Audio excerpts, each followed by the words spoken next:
Well,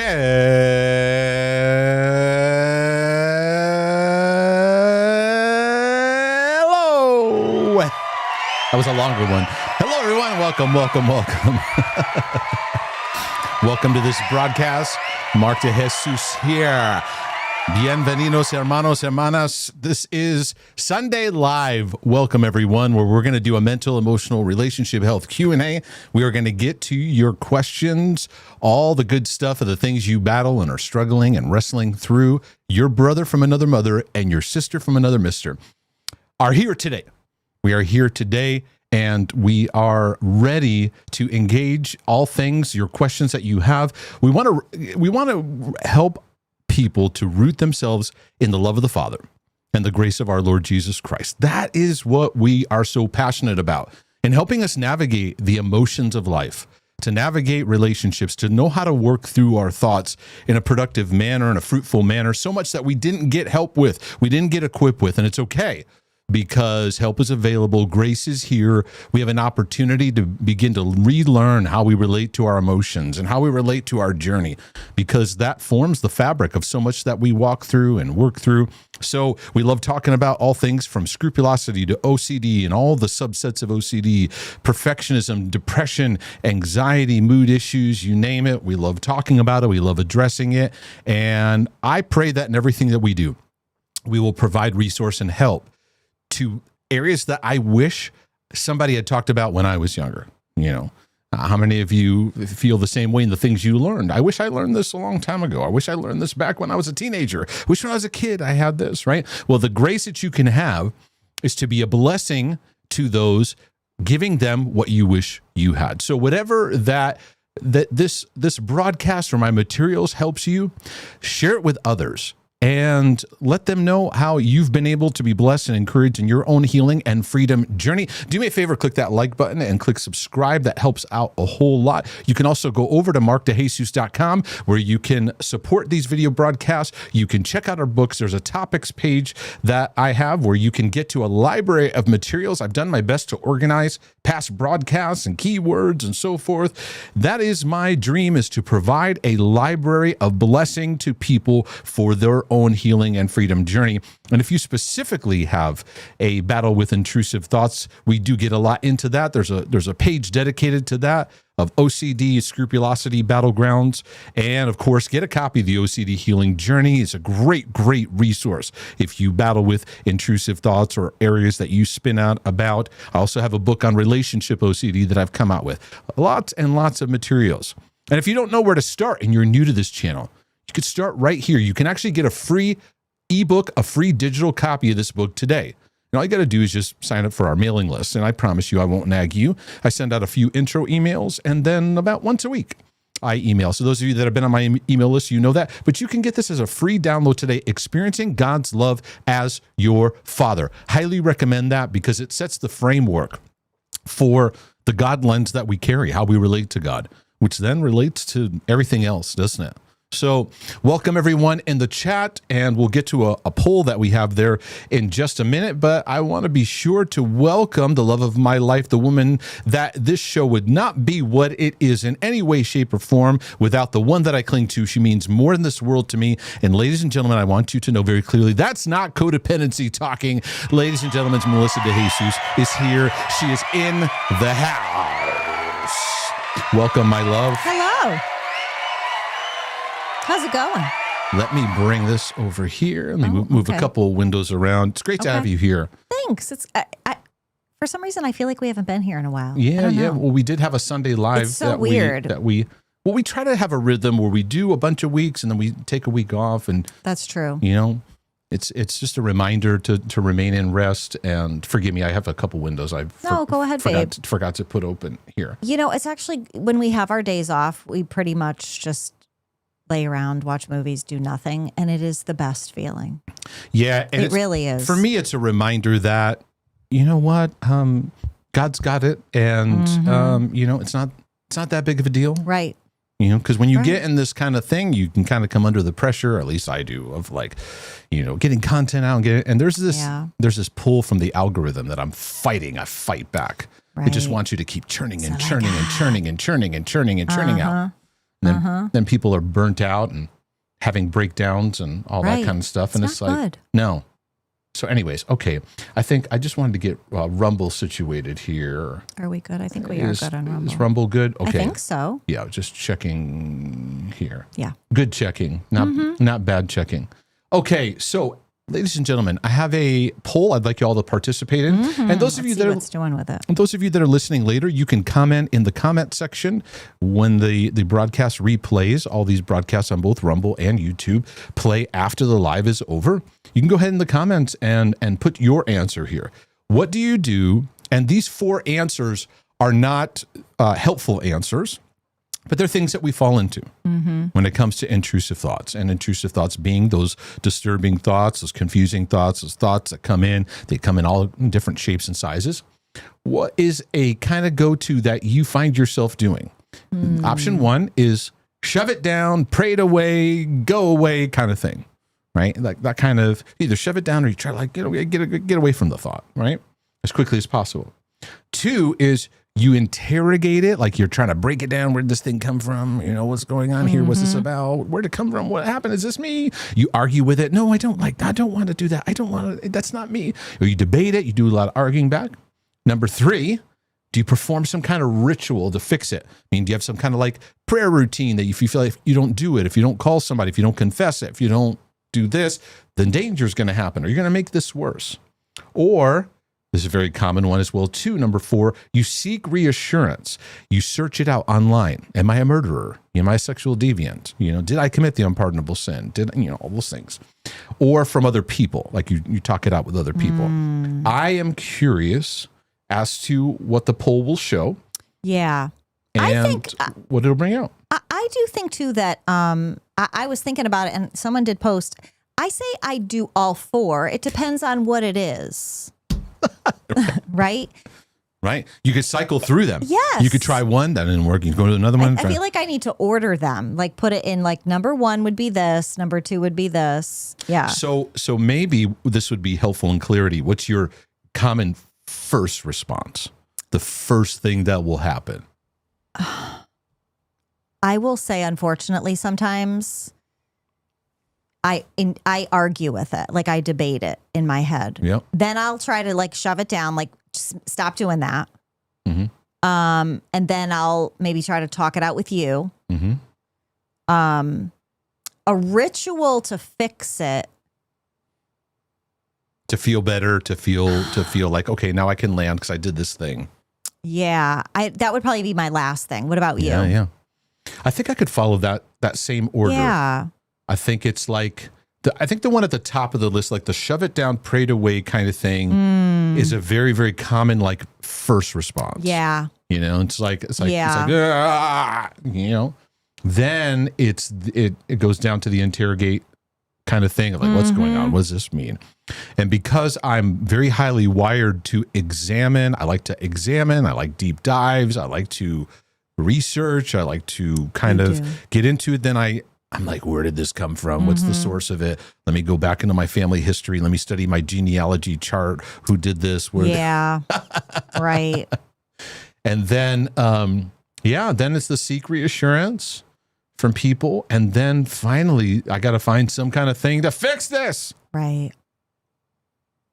Yeah. So it's not fun. So we have discovered that. So starving all that creates a massive disruption. It does. At first, you feel like you're feeling loony inside.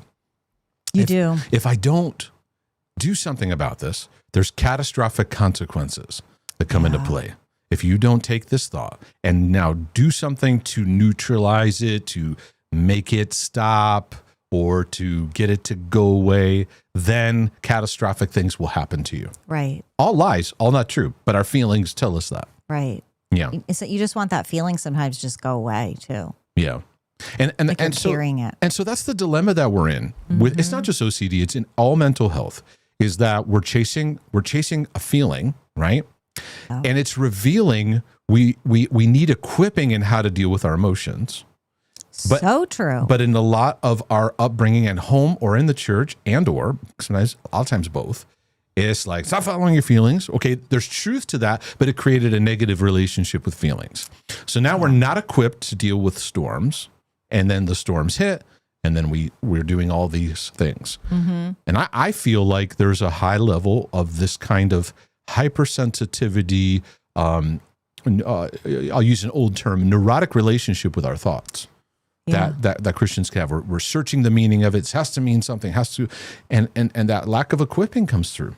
Right. So I'm curious what these answers will bring about. I know. But anyway. It is interesting that neck and neck are pretty much the first two and then the last one. Yeah. Yeah. There's a big...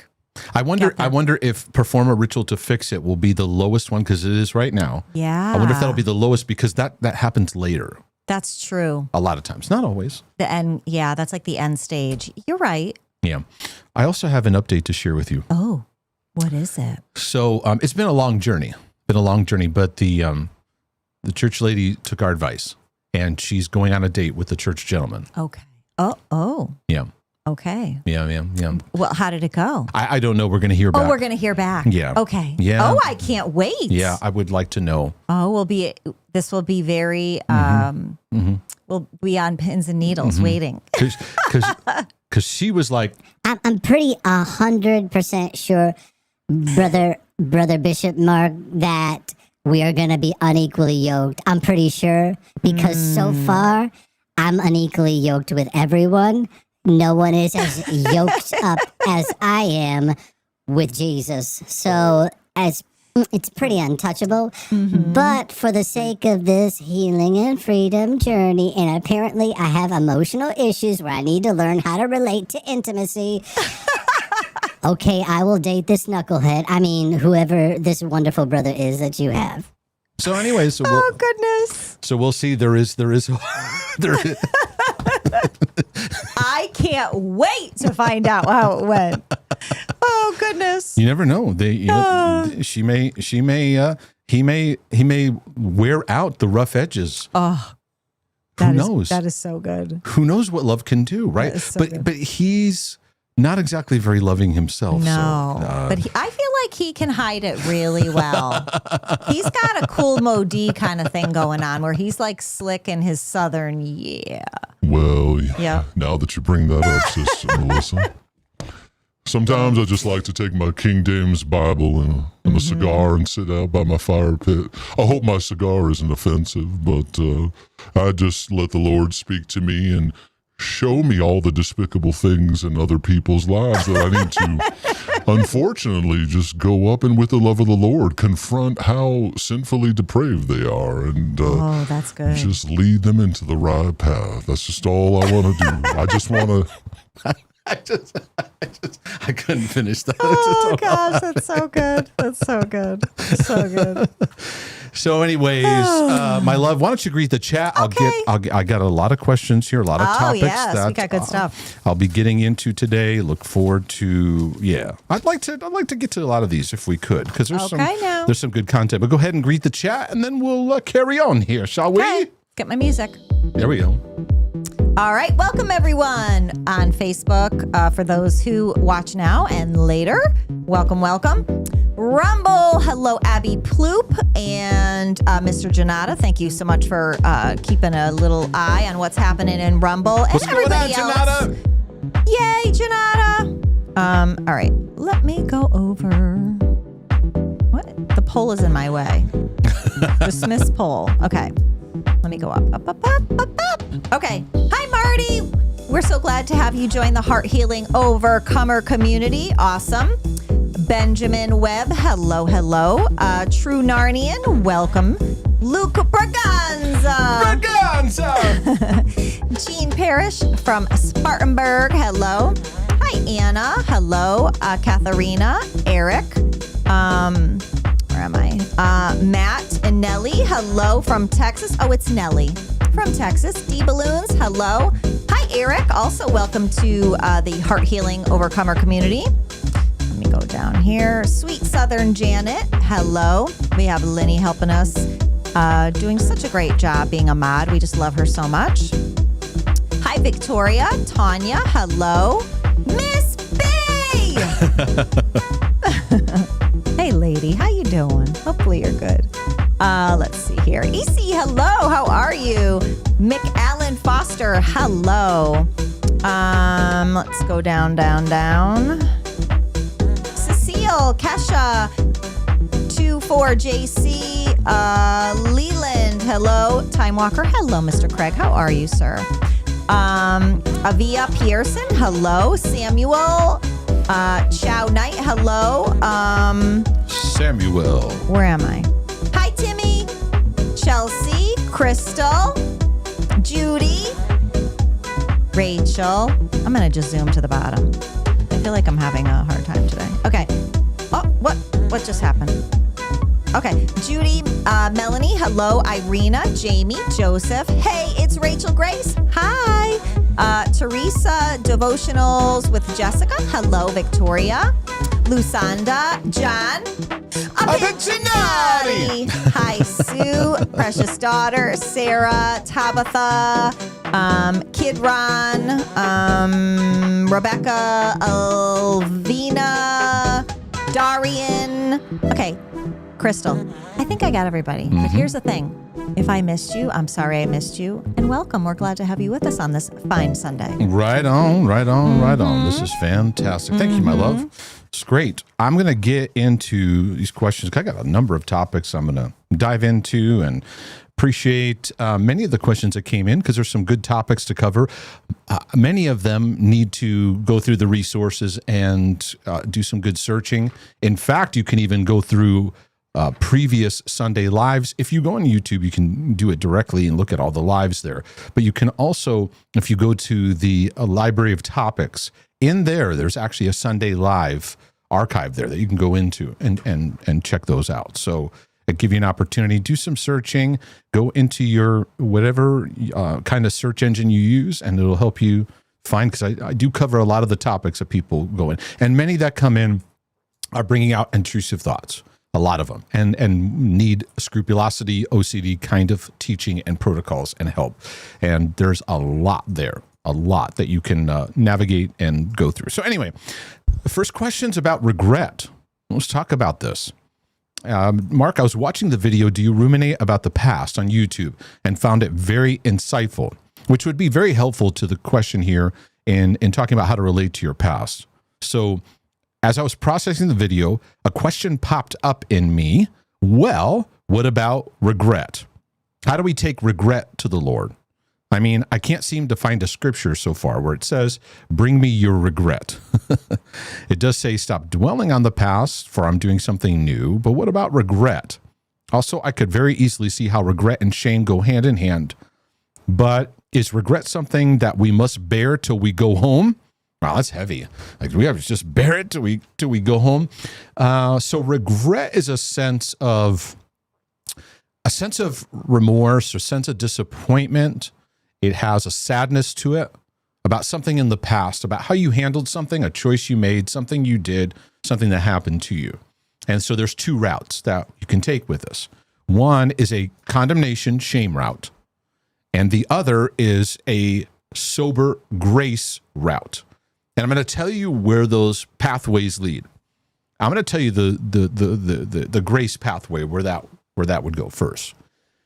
In the grace of God, in this journey, because grace is God's empowering work in our life. It's the work of Jesus Christ by which we stand on. It's our righteousness. It's our basis of identity. Everything that we do comes out of that covenant that God has given us, and grace delivers it. It's free in the sense you can't earn it, you can't perform for it, and your life is just simply living out of response for the gratitude of that. And so in the world of grace, God is not resentful towards you in the sense that he is just looking at your past and he's kind of checking things off and going, oh, you did this terrible, did this terrible, did this terrible, and condemning you in it. In the journey of grace, you can look back at the past, and everything in the past is designed for learning, and it's designed for redemptive transformation of what God has done, and now here's where you're going, and there's new available to you. And it's also a part of your testimony. Many of us, we love to see new things happen, but we run and hide from our old. Many of you struggle and hide from the old you. You run from it. You get the cringe and chills when you think about things you did or decisions you made or interactions that you had. And we look at them with a lot of contempt and with a lot of shame. But in grace, everything's for learning. Now, you can't learn if condemnation and spiraling comes in. That's the other pathway.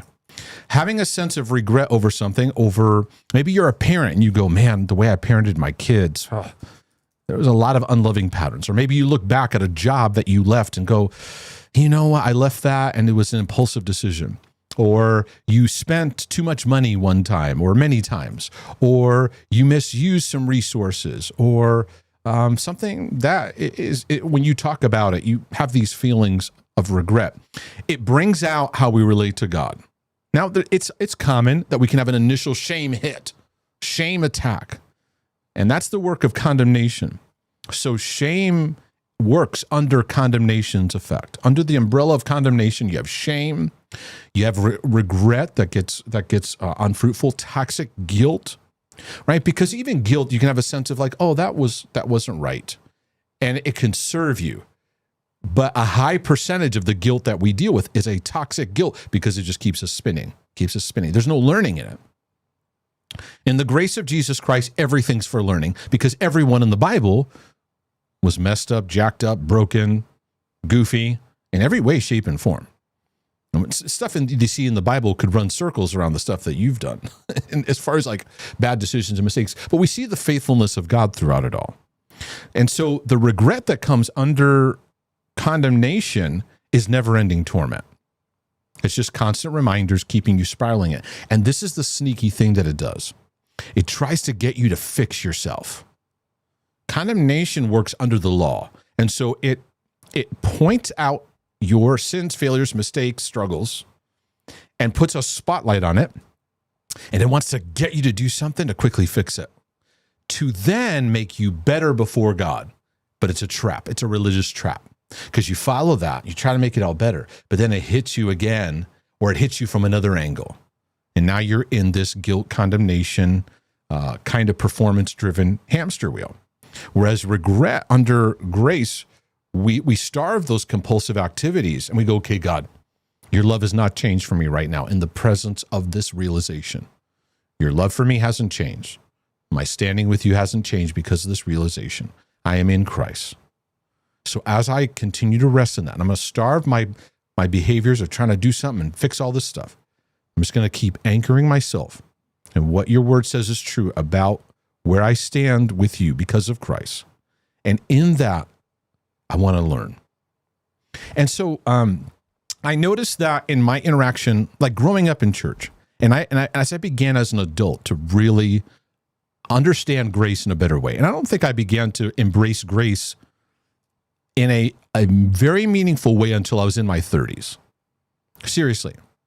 I understanding of grace in my 20s, it was brewing. I don't think it started to lock in till way later. Now, keep in mind, my 30s, I grew up in the church. My first memory as a child is a church pew. You have to understand, like I have record-breaking church attendance as far as how much church attendance and involvement I was in. And it took that long for me to have a personal realization of what grace is. The thing I notice in the church is that there's a poor relationship with people's past unless they have like something shiny to give you. So it's like, here's my testimony. I was once a drug addict and then this happened and this. But then some of the other things that, well, poor decisions or this and that, and there's still a lot of yuck of that. That was suppressed as much as possible. And there was actually a disconnect to God's grace because people, a lot of believers thought if you talked about your past sins or struggles, and that meant that you gave it like some kind of life like it gave it power in some ways. When there's actually power in actually bringing it into the light of God's love and grace. I found a lot of believers that like it had a lot of don't go there kind of things. And I'm like, okay, I get that. But at some point you got to like let God into this and get some freedom in it. But they felt that if they talked about it or gave room for it, also that it meant they weren't forgiven. And that's just something I observed a lot. So there was a lot of regret, and it was suppressed deep down underneath. And then as you get to know and get to know and get to know, you're like, wait, you had a lot of like flaws in your history. Just like everyone does. Like everyone does. And I think that we're coming into more and more renewal about what the power of God's grace actually means. And yeah, there are people that could distort it, go lawless. They can do whatever you want, say sin's okay. I'm not going to let them stop me from the beauty of what grace really is.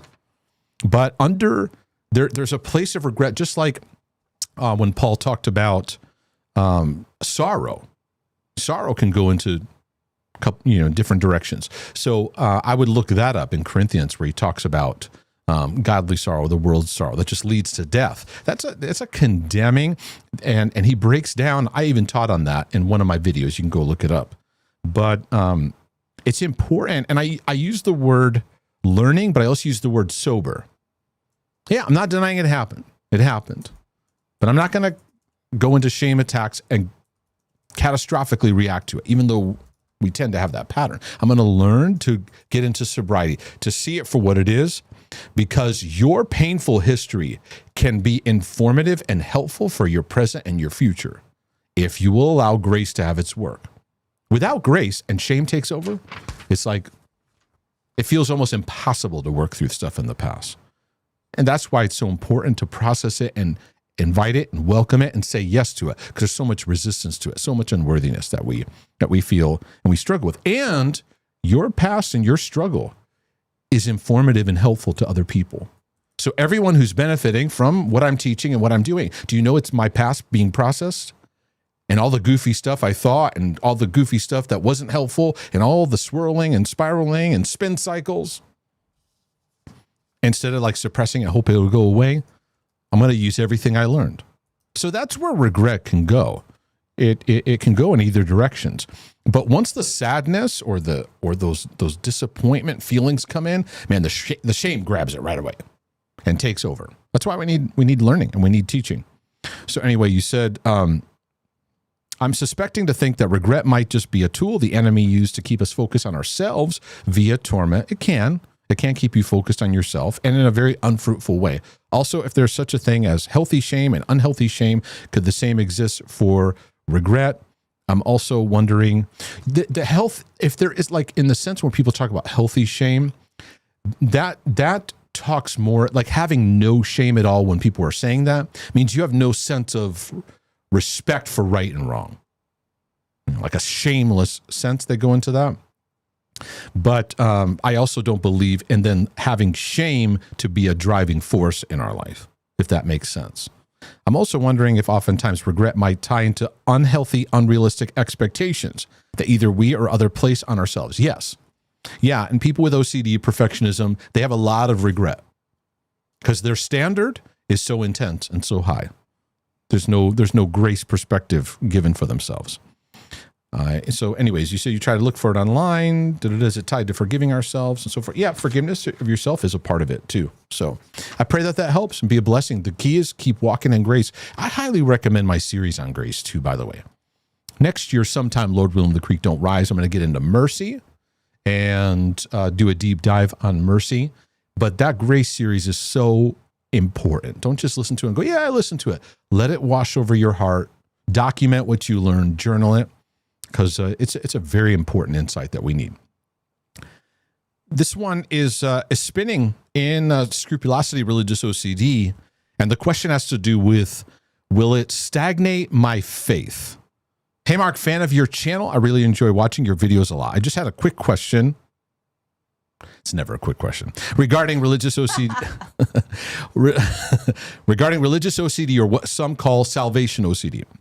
No, those aren't the same. Religious OCD is the umbrella. Salvation OCD is underneath it. So religious OCD is also called scrupulosity. Those two terms are interchangeable. Salvation OCD is one subset. You can have sin OCD. There's all kinds of, it's not just salvation. There's an endless list underneath what can be involved in scrupulosity. Anyways, I've been struggling with this for a while, and it's really been affecting my walk with Christ. I was wondering, can religious OCD actually stagnate your faith journey or spiritual growth? I believe I developed salvation OCD pretty early on, probably within the first month of being saved. Back then, I was constantly watching Christian videos, stuff like 7 signs that show you're truly saved, or you might not be saved even if you think you are. I'm sorry. I'm laughing. That is such clickbait of like, it's like that could lead into a bunch of different titles. Just when you think you're saved, but you're not. Or 22 reasons why you think you're saved, but you're really, really not. I think the church gentleman would be he'd be good at coming up with those kind of titles.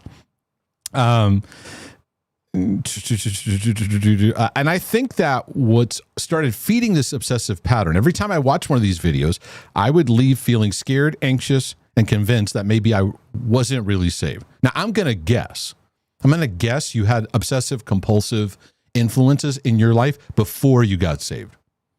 It's just a thought. I'm not saying that that's thus saith the Lord. I have the right to be wrong, but it's kind of my instinctive response. No matter what I did, I could never fully rest in what Jesus had already done for me. It's been about 6 months now, and honestly, I haven't really seen much spiritual growth since that first month I got saved. Well, evaluating growth in 6 months is not really going to give you a great validation, a healthy evaluation. And let's be honest, if you have any kind of perfectionistic influence, you don't know how to see the growth in your life, because growth is slow, it's long-term, and it's not something that you can look at and go, am I growing? Am I growing? Am I growing? Am I growing? Let me look right now. Am I growing? It's always going to seem like you're not. So, but I'm going to get to the pattern that you're in, that a lot of OCDers are in. And it comprises a lot of the questions I got this week. And I've been redirecting a lot of them. Get back into the teaching. You're spinning in a misdiagnosis of yourself as far as like where you're at in your journey. I haven't really seen much spiritual growth since that first month I was saved. Back then, I remember feeling this deep joy and peace. I genuinely desire to grow closer to Jesus, to follow him and live in obedience. That's great. But it doesn't mean you have to have that feeling every time now to validate your walk with God.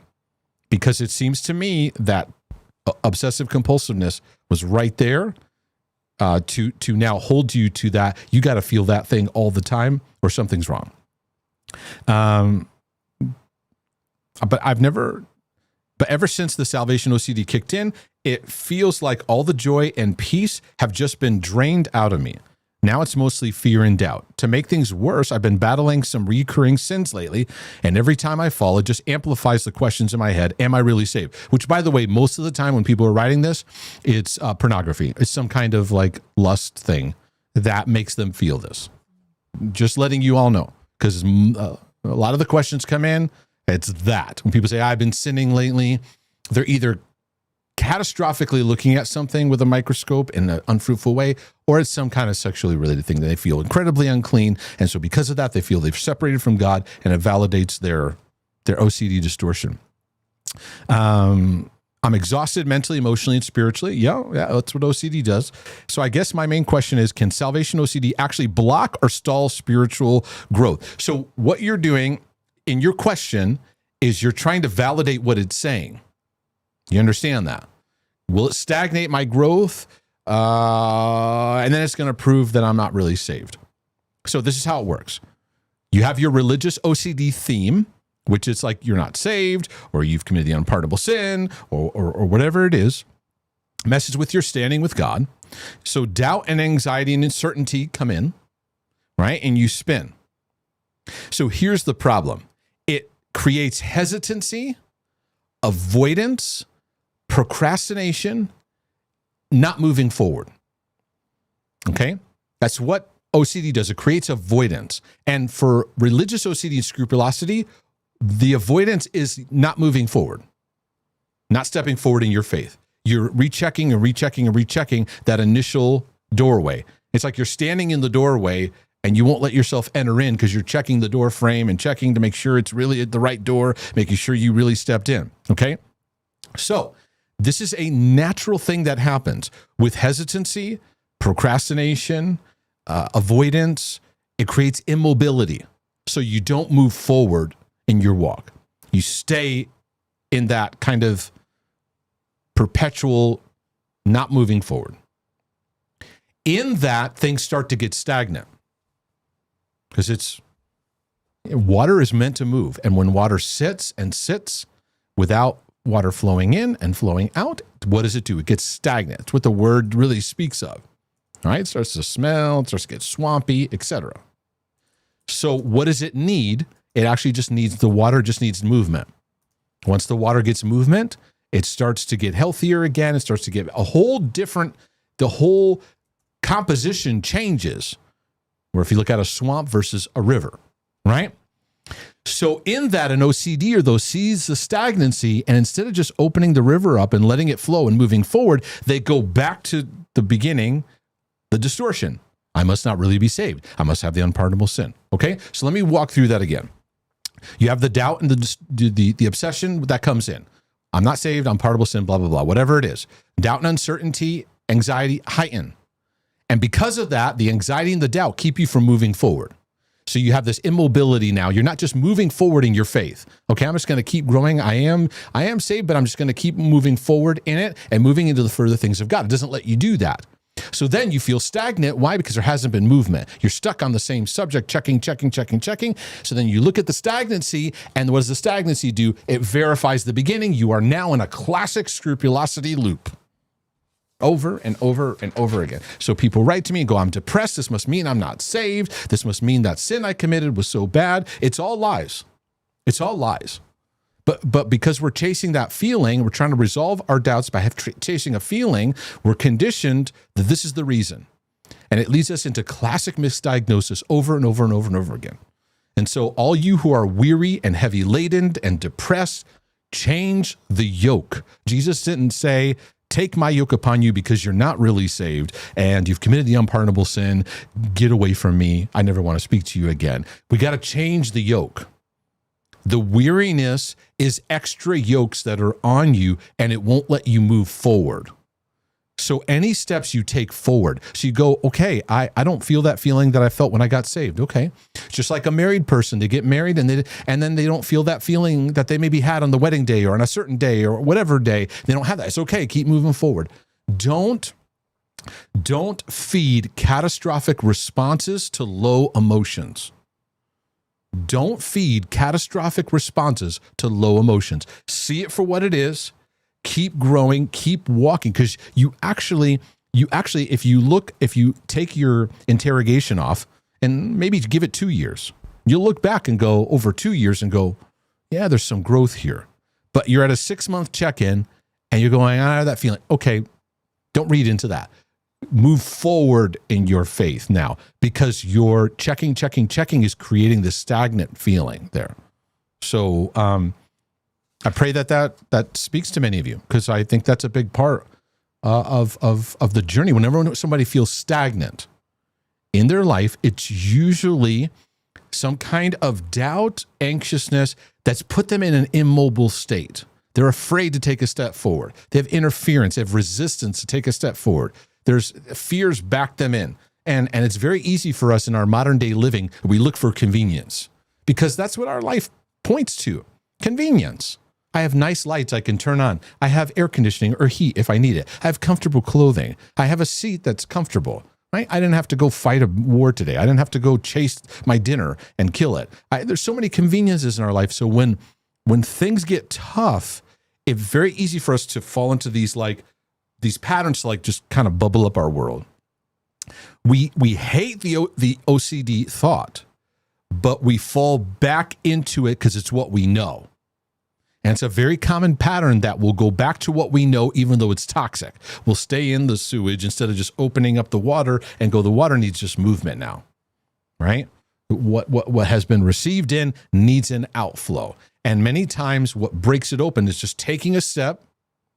Many people are spinning and spinning and spinning. They just need to make a decision, take a step forward.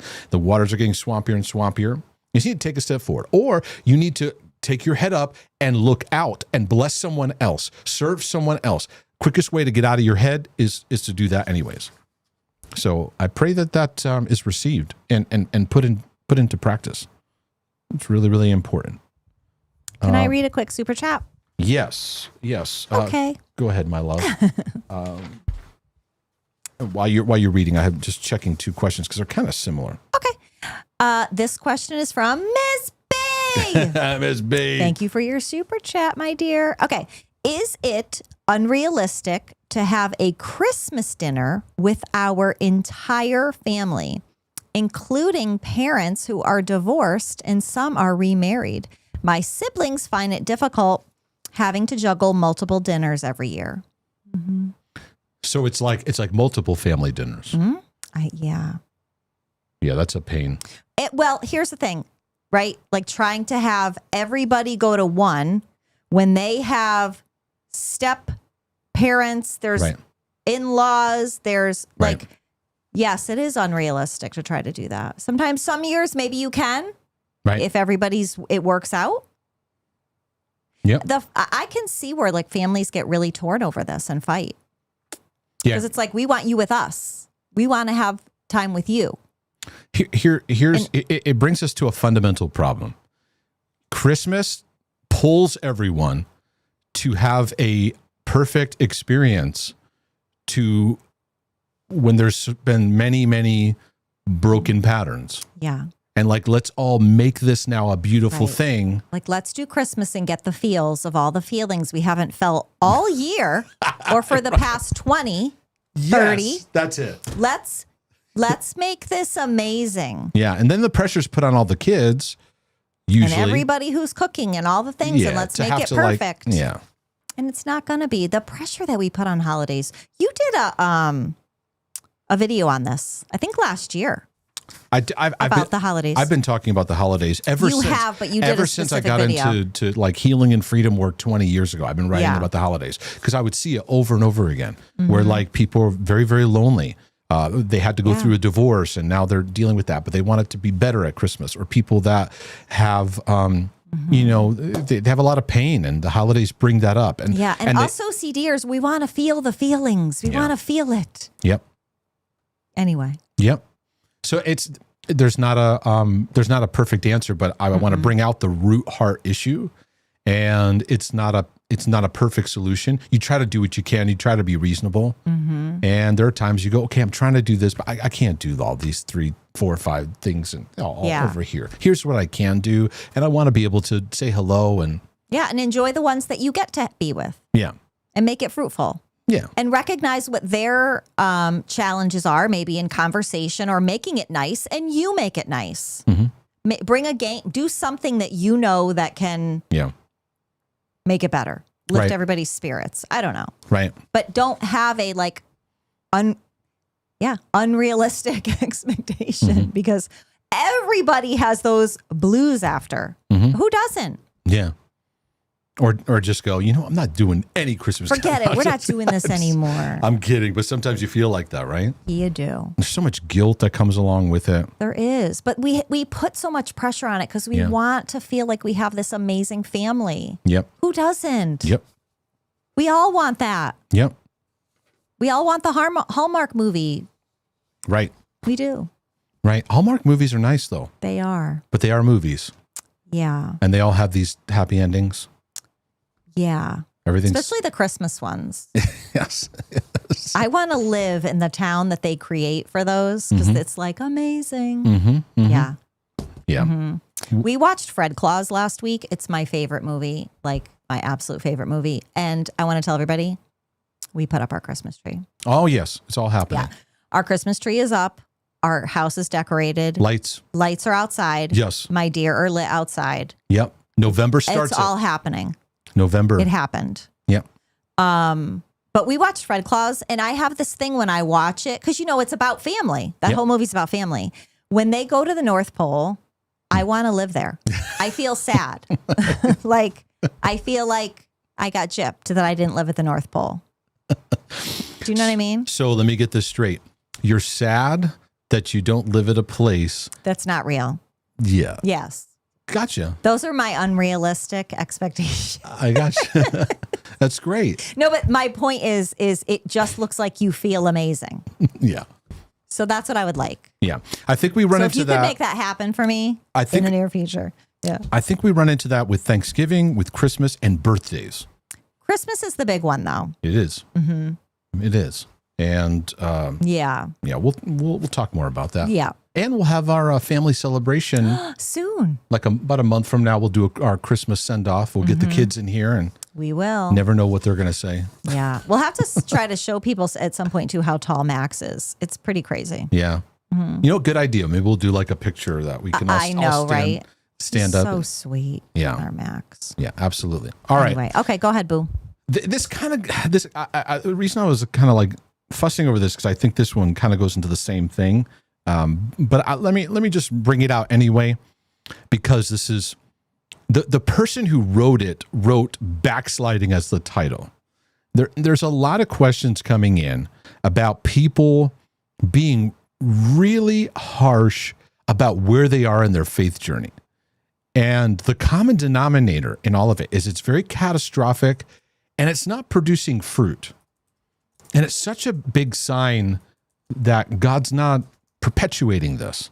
They're in a constant self-condemnation cycle. So anyways, hello, Mark. I love what you do and enjoy your videos. Seriously. It's been a blessing. I found your channel about 4 months ago. Since then, I've come to the realization that I might have something like religious OCD. It's been eye-opening, but also kind of overwhelming. That's normal. Because I've been feeling the strong need to actually connect with God, not just as some distant being, but as my Father, which is great. But I have to come in as the traffic cop and go, whoa, slow down. Because OCDers and perfectionists, they come in heavy and they come in strong. Most of my emails, Mark, I need your help today. Can you meet with me? Mark, I know off the jump, this person's brand new to the channel. They're brand new to the materials. And if I could be a visual representation, I'd be just like, whoa, slow. I want this great relationship with God. It's like, there's your intense expectation. Love is not that, I got to feel God, I got to feel your love. That's not what we're talking about. We're talking about love. Love is very grounding. We're going to have to slow things down. We're going to have to do some teaching and some learning. Lately, though, I feel like I've been slowly drifting away from him, this month especially. So what does that even mean? What does that mean when we say that, guys? I'm drifting away from God. Do you know what it means? It means you're sad, your emotions are low, you're depressed, you're going through some pain, you're numb. That's what we're really saying. We're drifting away. And then in our state of lowness, it's God is drifting away. It's like he looks at you and your lowness, and he's like, I can't deal with this kid. I got to go. That's what's really going on when we say these things. Okay, I've been slowly drifting away from God this month especially. And this is what I'm talking about. Listen to the next sentence. Especially this month. Why? I've given in to lust twice. So this is what I've been saying. This is a common denominator going on in our world today. I feel I'm disconnected from God. You get pulled into some kind of lust, whether it's in a relationship you're in or online, which we are in a day and age where access to that is at an all-time high and increasing of people. And we have to keep our eyes on what is the root of all these battlegrounds. Is that we're bad Christians, we're terrible Christians, we have committed the sin that now is totally separated us from God, where he's now leaving. But are we really talking about disconnection, emotional, relational disconnection, where we are struggling with a sense of disconnect? And that's now created a sense of separation. And so then, instead of working through, okay, what is the underlying aspects of how I relate to love that drives my lust battle? We don't do that. We take the non-sober route. We go into a spin cycle. I'm now separated from God. He's drifting. He's leaving. Okay. And so anyway, this is the common cycle I get. The frustrating part is I genuinely thought I'd overcome that.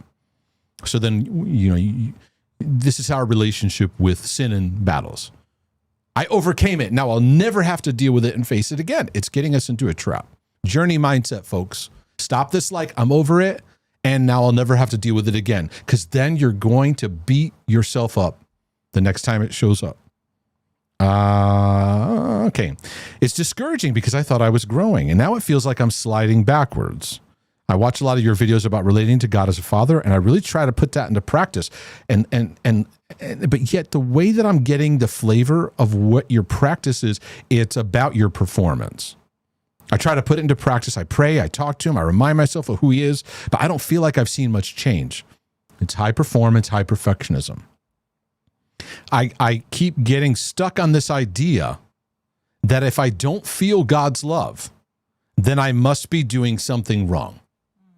That's the cornerstone of most of the battlegrounds amongst all of us right now, is this feeling. If I don't feel that feeling, something is wrong. And then an intrusion of wrong diagnosis come in.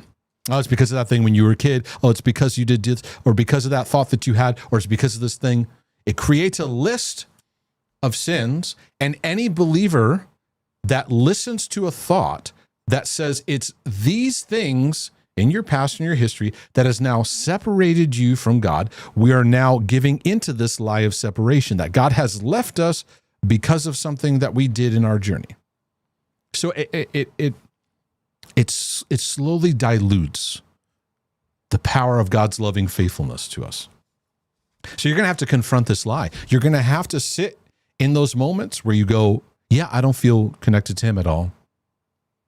But that doesn't mean that that's true. And I don't have to serve that disconnection. You can feel disconnection, but you don't have to serve disconnection. What does it mean to serve disconnection? It means you feel separated and interpretation comes in. Rejection mindset comes in. This is why. And then you follow that trail and you try to fix it. And then you're exhausted. This basically explains the majority of Christianity right now. And the advice that people give. Yeah, get your life right. Okay, I'll get my life right. And then you're in another state where you're not right. So now your life is not right before. Let me scrub and clean, get this, because then I'll be loved by God. So then we never even get to what's actually going on. So you say that the absence of emotion means I'm failing spiritually. You gave to me what your disempowering narrative theme is. You did a good job in that. But I'm also confused. How does feeling God's love actually connect to seeing change in my life? I want to understand that. I don't want to chase feelings, but I also don't want to feel empty while trying to follow him. So those are both feeling-chasing statements. I don't want to chase feelings, but I don't want to feel empty. That's empty is a feeling too. So it's like running from one feeling and trying to chase another one. It's all a feelings drowning in. We need equipping here in how you relate to emotions.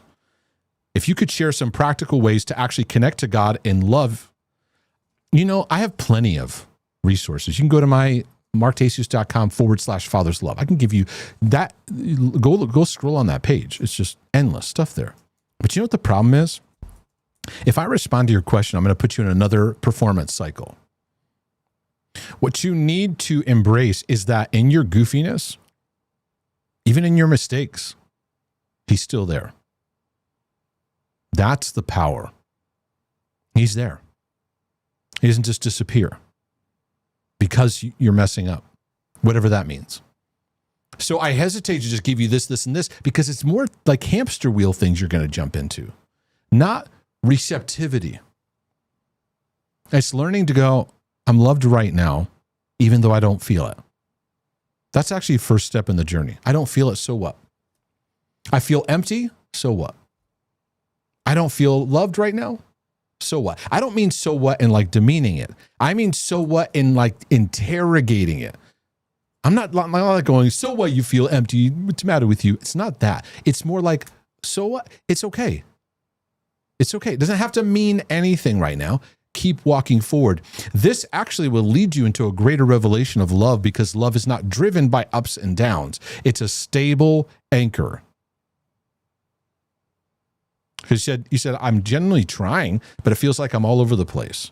I want a deeper relationship with him.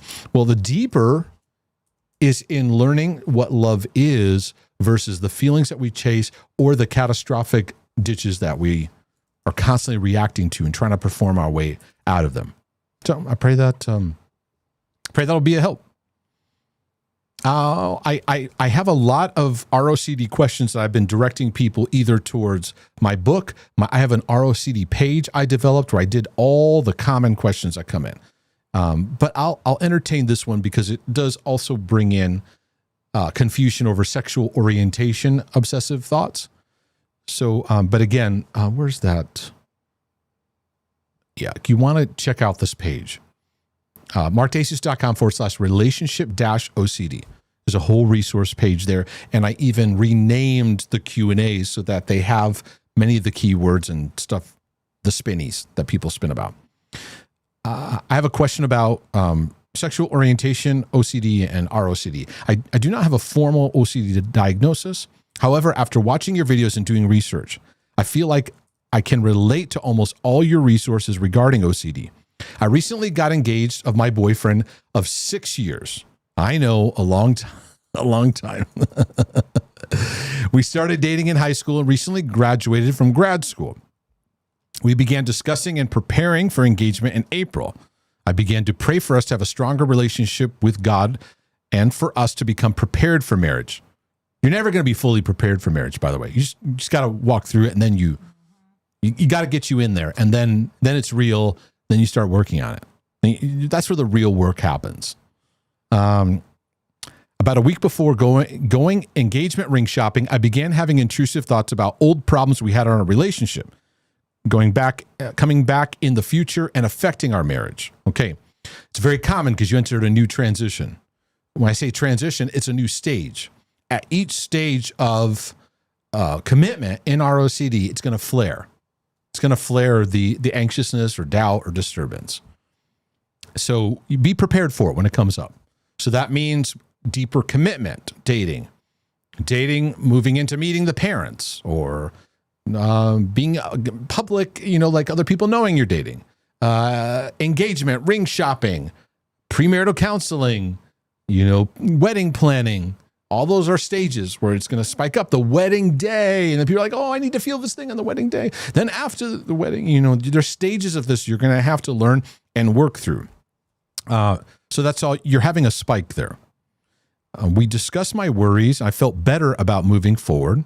A week after ring shopping, I began to have anxiety about telling him about a same-sex interaction I had a few times as a child that to me was innocent as a kid. I was 8 years old. Over the years, I've had embarrassment about it, so I was afraid to tell him about it as though he may think negatively of me or think that it meant something about me and my sexuality. He was not bothered at all and reassured me that just because that happened as a child does not mean that it defines me and that he thinks anything less of me.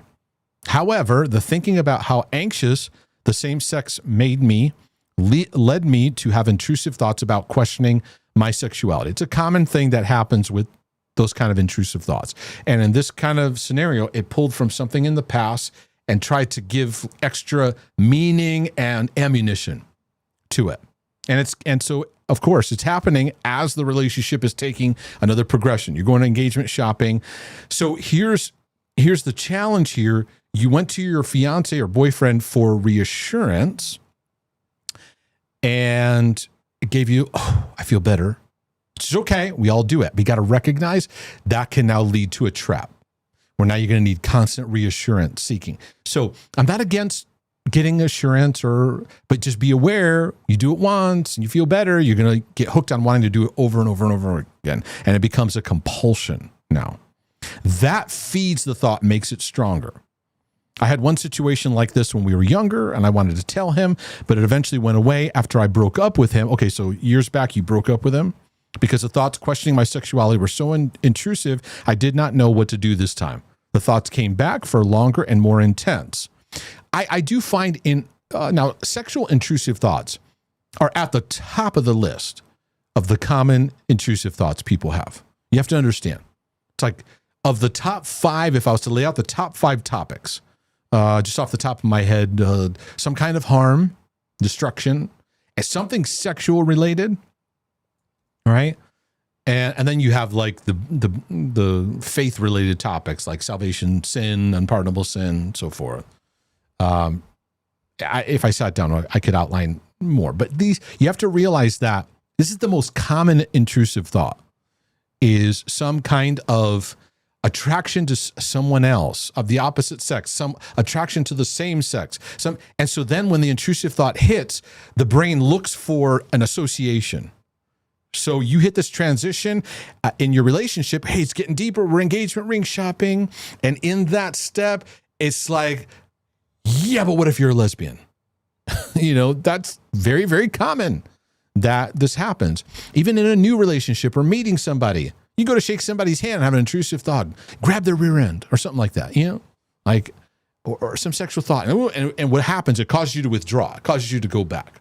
So you're going to need some practice on not reacting to these thoughts, even though they charge your system very intensely.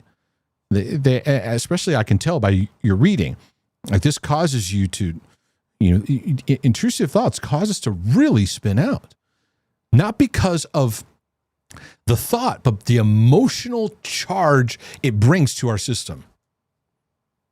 And so you have to realize this is a very, very, very common thing that happens. So anyways, and I did not know what to do. This time the thoughts came back longer and more intense. Right. So now you need equipping. You need to get OCD-based help. And that's my books and my materials. You got to get OCD-based help. Otherwise, you're going to try to do one of the patterns we talked about in the poll that we had today.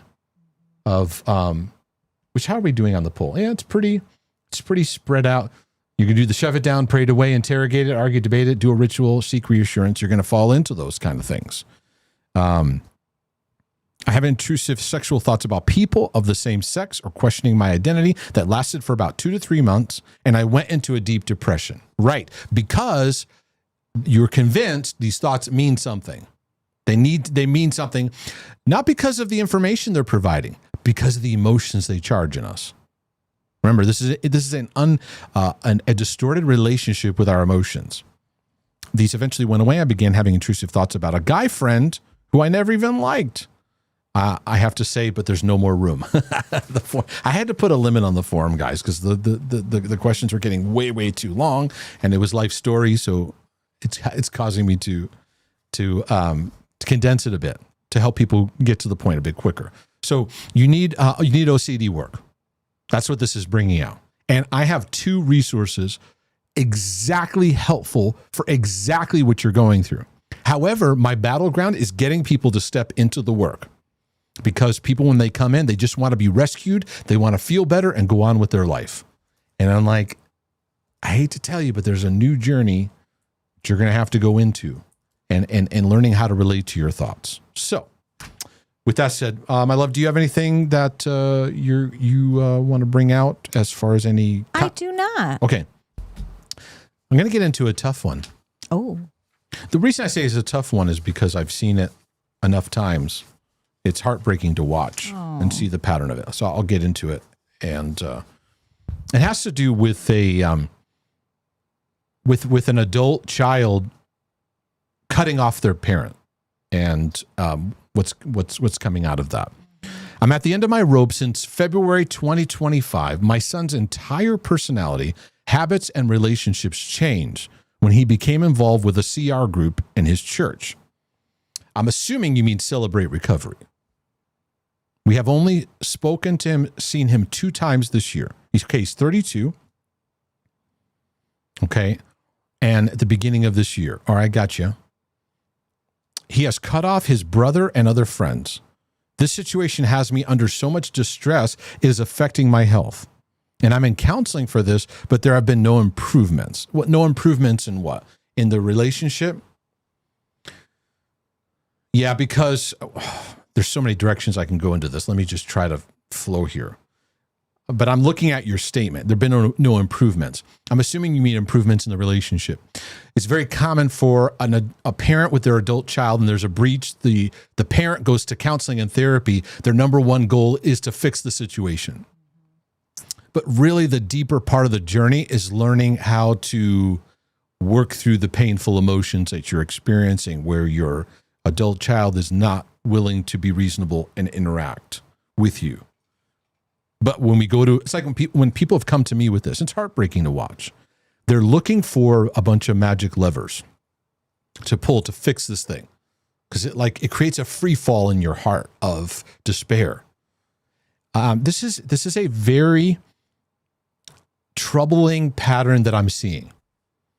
And it is a pattern that Paul talked about in the end days of what would take place, the resistance towards parents. There is a lot of mental health advice out there that has its place. And it is about this. It's about going no contact. And I want you to understand there are many, many, many situations where people have to do this with toxic parents. And it's a needed step to just try to find their sanity, especially when it comes to addicts that will not deal with their problematic lifestyle, narcissism, true narcissism when it's there. And I'm sad that sometimes narcissism loses its meaning because it's now used for everything. But you really need, when you interact with one, it will turn your brain into spaghetti. Especially when it's your parent, a true narcissist.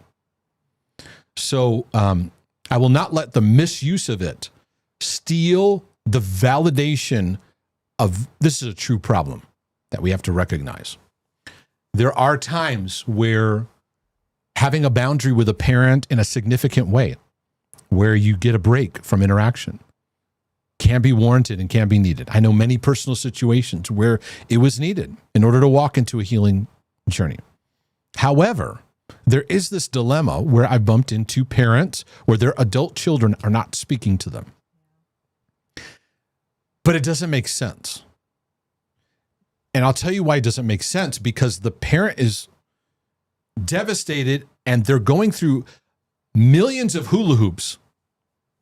Try this, try that, try this, try that, try this, try that, try this. Can I do this? Can I come over in this way? Can I get 5 minutes? Can I just do this? And sometimes I'll take the excavator out and go, okay, I'm going to dig in and go, what's the deal? Now the parent, maybe they weren't the most loving or quipping or gracious, whatever. But one thing that's very important for a parent with an adult child is that there be reasonability. Like, yes, there was dysfunctional patterns and things like that, but hey, I'm willing to work, willing to have conversation. And when a parent's willing to do, hey, I'm willing to say sorry, I'm willing to humble myself, be reasonable, I know I didn't do anything perfect, that's a great setup to have a conversation. So I do get puzzled when that's truly there and the adult child is still not refusing to talk. Now, I don't know that it's accurate to just blame the Celebrate Recovery group, because I don't know in their materials that that's this kind of level of cutoff. Whenever I hear this, what comes to mind for me, this is just what comes to mind for me. Has the person been hooked in by some kind of cult-like person? That's what I wonder when I see this. Who is a key person influencing? Because cult-like people have a very, very seducing way of getting people manipulated into like shutting down other people. Because this isn't just him shutting you out. He's shutting everybody down. He's cut off his brother and all friends. I see no evidence that Celebrate Recovery material is promoting that. Someone in the group, it would be my thought, because it's, and I've done a lot. I have a lot of experience. It's actually the most researched topic in all my life is spiritual abuse, cult-like activity. If I look back, next to maybe OCD, right? And I'm going to teach a lot about spiritual abuse in 2026, because there's a lot of it that people are suffering through, healing through, recovering through. And so there's a spectrum in spiritual abuse, right? There's like cult-like environments. And one of the things that they do is they separate from family. They're like, no, you got to be all in with us. Be all in with us. Oh, they're just holding you back. Cut them off. Shut them down. So a cult-like person or a individual that's become a big influence in this. Now, you as a parent, you're done raising your son. And so my feedback to you isn't going to be like a feel-good feedback. My feedback to you is that I have a feeling some kind of teaching or somebody. And there is a pattern I'm noticing in the 20-somethings range. So that would put it like, what is that? Gen Z, maybe up higher into millennial age, of the misuse of cutoff. With like two parents that are going, hey, we're willing to talk through stuff. No, you're narcissistic. No, you're gaslighting. No, like just throwing terms out and like, okay, wait, okay. And being used in an inappropriate or non-accurate kind of way. I am very concerned about that. Because sometimes I want to go, I need to show you some unreasonable parents that need no contact. My wife can show you some people, and we can show you some examples. But with the reality I want to ground you in. Let me finish reading this, and then I'll share it. The situation has me under so much duress; it's affecting my health. Yeah, because you're grieving. You're grieving the loss of relationship. And I'm in counseling for this, but then no improvement. My son will not find time to join me. He was recently married, and family was not invited. All family, like her side too? Because then number two would be, what's her influence on him? But was there already an outside influence? And family was not invited, and he's in the middle of joining the Air Force. I'm not sure how to move on. I feel like my son has been kidnapped, and this person whom I do not know has been left behind. Any advice on how to pray against this or any other resource for the loved ones watching all of this? Yeah, your question is like praying against this. It's natural for us to do that, but it inflames control. You're trying to control him. You're trying to control the situation. And God doesn't do that to you, which is why humans struggle in understanding God, because we want God to be more controlling. We want God to step in and go, here. We want him to do that. He doesn't interfere with our ability to make choices and decisions.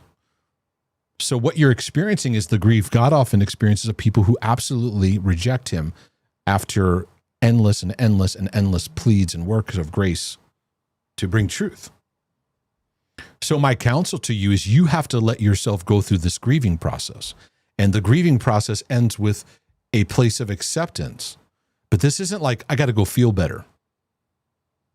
This is painful. Painful. Raising a child, and then now there's no relationship. It feels like death. And death requires grieving. My encouragement to you would be more, God, I release my son to you. More than some kind of spiritual mumbo-jumbo warfare technique prayers that the hustlers out there like to do. Pray this prayer to break the curse of this and that. And all it does is magnify our control issues. I'm going to control this thing. I'm going to pull the right slot to get him out of this mindset. And it's actually not a biblical precedent. The Bible talks more about like not getting lost in strife and recognizing that people are listening to snares and just being more aware of not getting yourself lost in the strife of it, but being reasonable. Position your heart. I'm here. I love you. And I want to talk. And I would like to have a relationship. But I don't want to force this on you. But I want you to know with all my heart I want it. And as you pray, you got to give my son. I find more effectiveness in prayers of release in these kind of situations than some kind of, I break this in the name of Jesus and bring the wool off of his eyes, and I command all witchcraft and all kind of things against him and all generational curses that have come down the line. And I'm sorry, I spent a lot of time in that, and it was just control prayers. Like, I'm going to fix this. No, God, only you can do something about this. So I release this situation to you. And I grieve through this because you're grieving the loss of your child. That's what's happening here. And I'm sad for you. I'm really sad for you. But I don't want to feed you with a bunch of stuff that's going to cause you to just run a treadmill. Because a lot of Christian stuff out there will have you running on a bunch of treadmills and then feeling accused because you don't see any breakthrough happening. And so that's my counsel. And there is aspects of this I'm seeing of parents being willing to talk, but the blockade has been put up and there's no willingness to have a reasonable conversation. So that's my feedback to that. I need to take a quick break and we'll come back in just a moment.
All right, I got this question here, and there's two parts to it. I see the same person.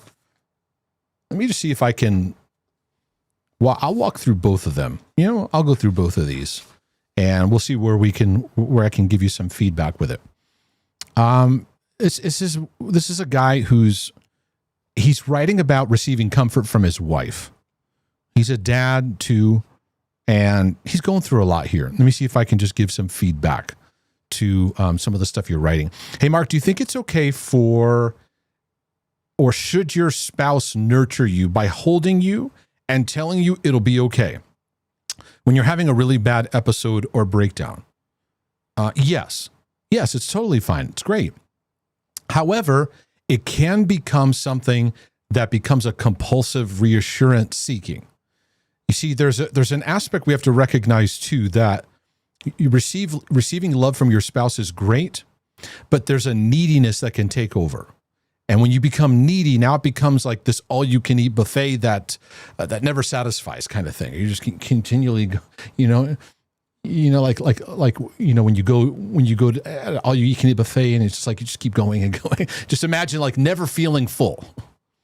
And so in the sense of like wanting someone to love us, we have to be aware, grateful for when nurture shows up. But then when we have a neediness that then creates a demand, I need you to do something for me to make me feel better. That's where it can get dysfunctional. And you have to be aware of that. It can create codependency patterns, but a lot of obsessive compulsives can kind of keep pulling on that, and keep pulling on that.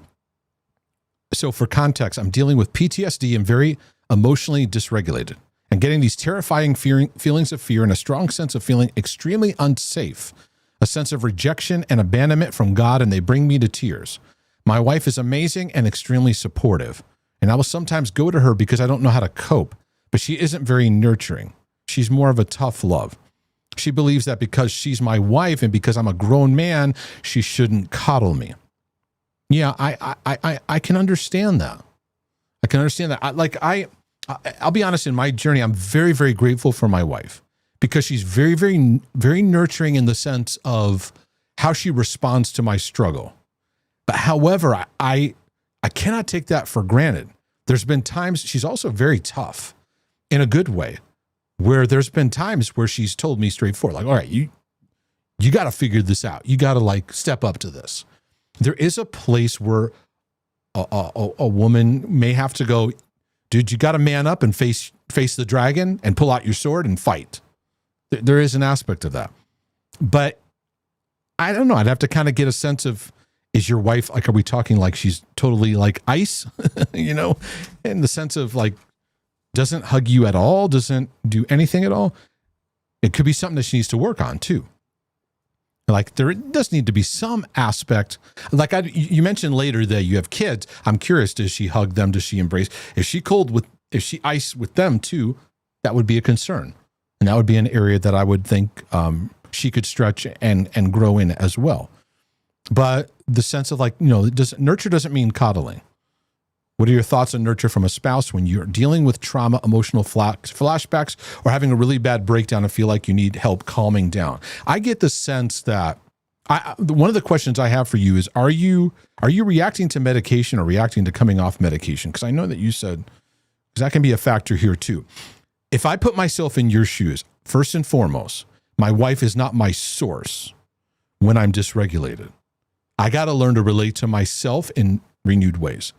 So finding help professionally is a good place to go of how to regulate your emotions. I love the dialectical behavioral therapy resources. They're very good in like very simple things in how to deal with your emotions or the presence of two thoughts that seem to be like they're in conflict. And OCDers have such a hard time with like two things can be true, you know. Everything's like black and white, all or nothing in everything. Right. And learning how to deal with your emotions in healthy ways. But so anyways, in another question, but I'm tying these both together. I'm a 45-year-old husband, father of 3 boys, currently living in a dark place, overwhelmed by multiple disorders, agoraphobia, PTSD, OCD, anxiety, and panic.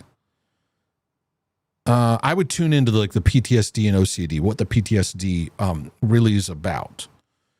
And then the OCD flowing out of that, because then that kind of triggers into the other things, the agoraphobia, the panic and anxiety. I spent most of my time isolated in a guest room due to anxiety, even sleeping in our room with my wife is too uncomfortable.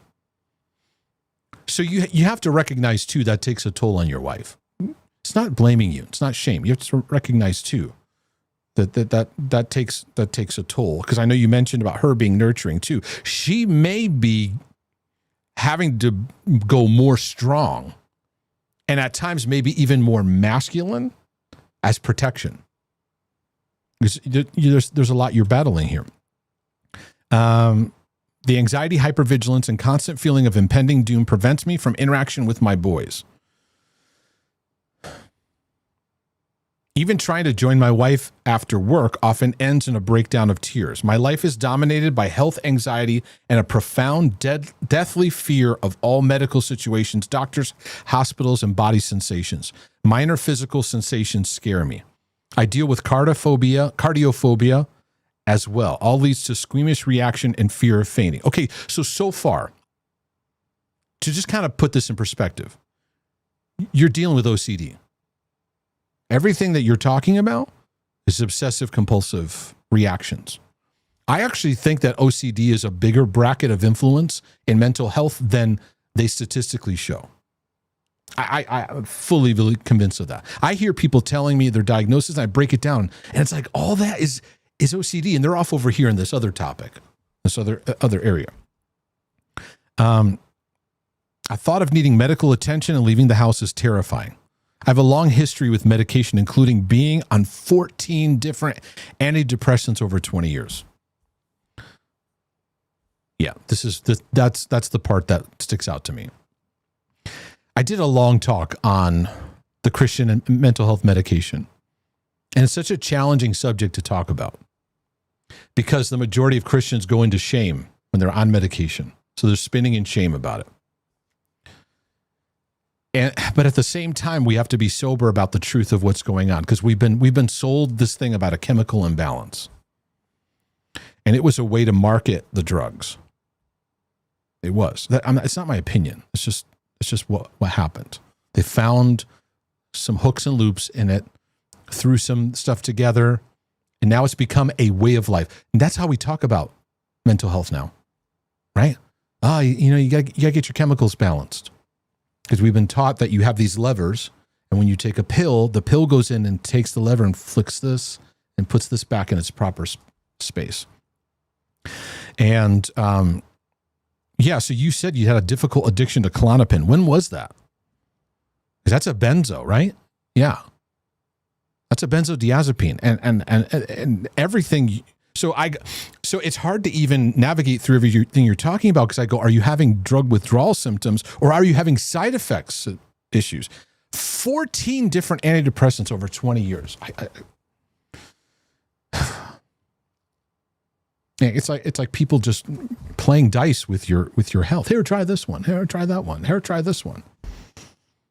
Instead of going, okay, you got PTSD, let's help you work through your emotions. Let's help you work through things. I'm not anti-medication, but it's gotten so overboard, and it's being shown as the solution.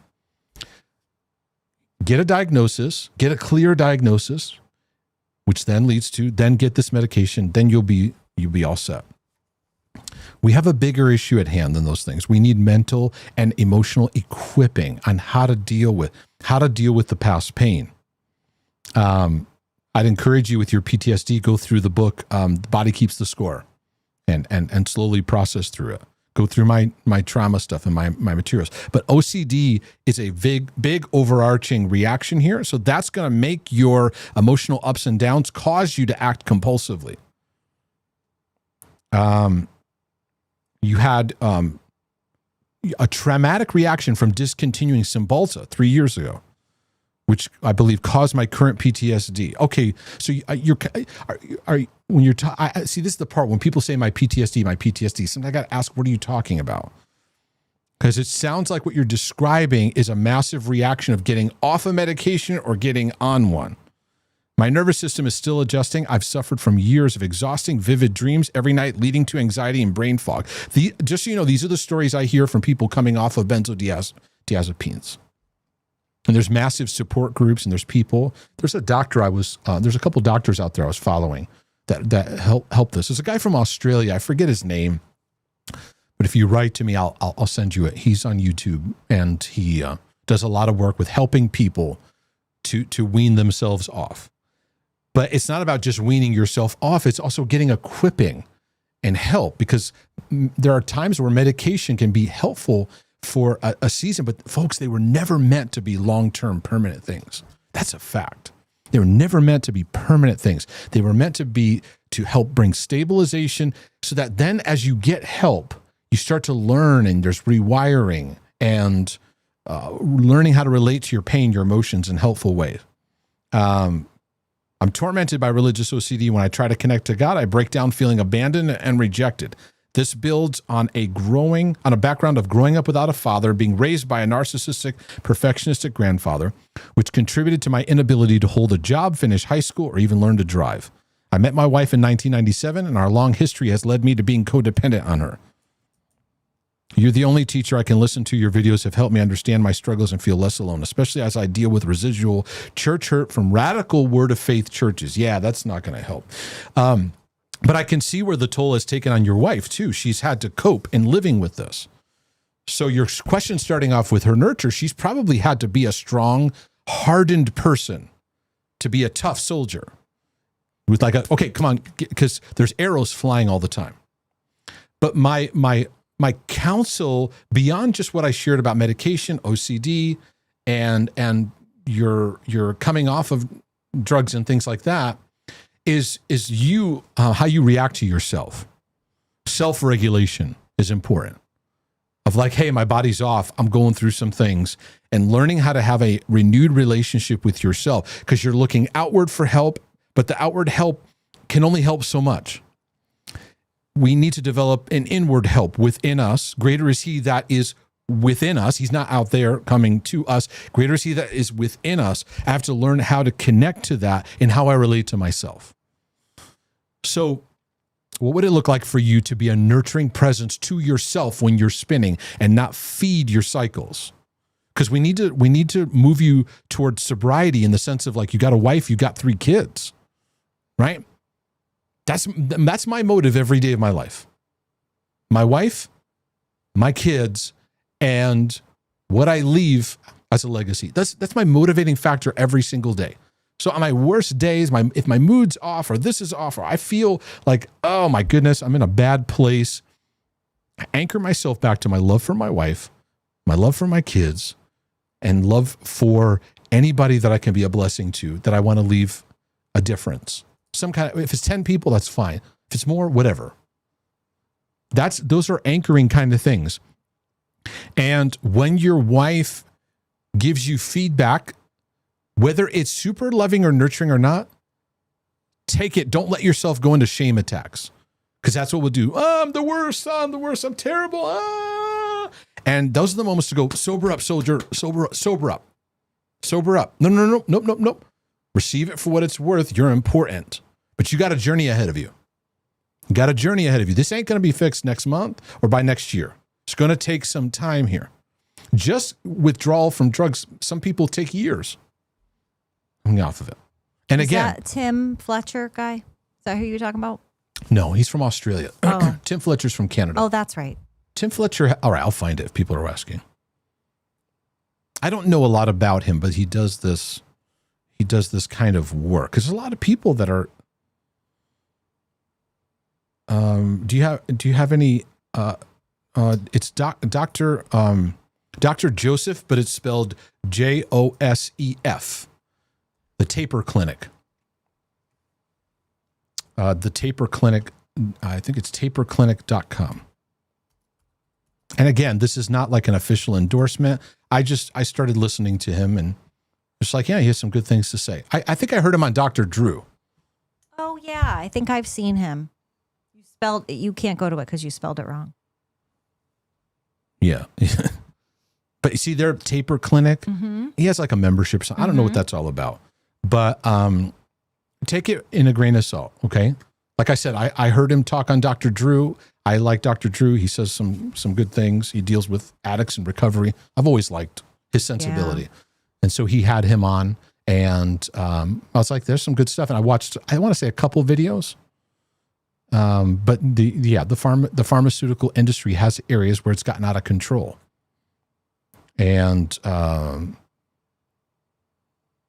you know what? I watched him talk about Jordan Peterson's benzo. You see it right? Oh. You see it right there on my screen? Right. With the red line shows what I watched. Yep, I see that. Yeah. Yeah. Post, can you copy it and put it in the chat? Sure. Hold on. Yeah, it looks like it's like at Taper Clinic. You know, I'll just put what the page I'm on. Yeah, I'll just do that, boo. There you go. Here you go, everybody. Again, disclaimer. You know, this without written consent. Don't write us. He said something. Okay, all right. We're just trying to help you. Without written consent from Major League Baseball. Yeah. Did you ever watch baseball at all growing up? I mean, if it was on the TV, I would maybe sit down on the couch for a few seconds. There's a weird moment where they would do this quick like disclaimer. We'll replay of this without consent from Major League Baseball. Yeah. So that part's in my head. Right. Anyway, tough situation. Yeah. Very tough situation. But I hope the feedback I gave would help, because that's what I know would be important to me if I was going through that. Right. Yeah. Anyways, anything else you got there? I don't. Let me see here really quick. I had a bunch more, but I'm going to save them. I'm going to save them for next week. It's more marriage stuff, more spinny stuff. Let me go over and check. Nope. No, I don't, boo. Yeah. All right. Mm-hmm. Well, I'm hungry. Let's go eat. I know, me too. And it's still so nice out. We get our last little warmth. That's it. Lord willing and the creek don't rise. This is your brother from another mother. And your sister from another mister. Saying we'll be back with more insights for your healing and freedom journey. But in the meantime, Are we out?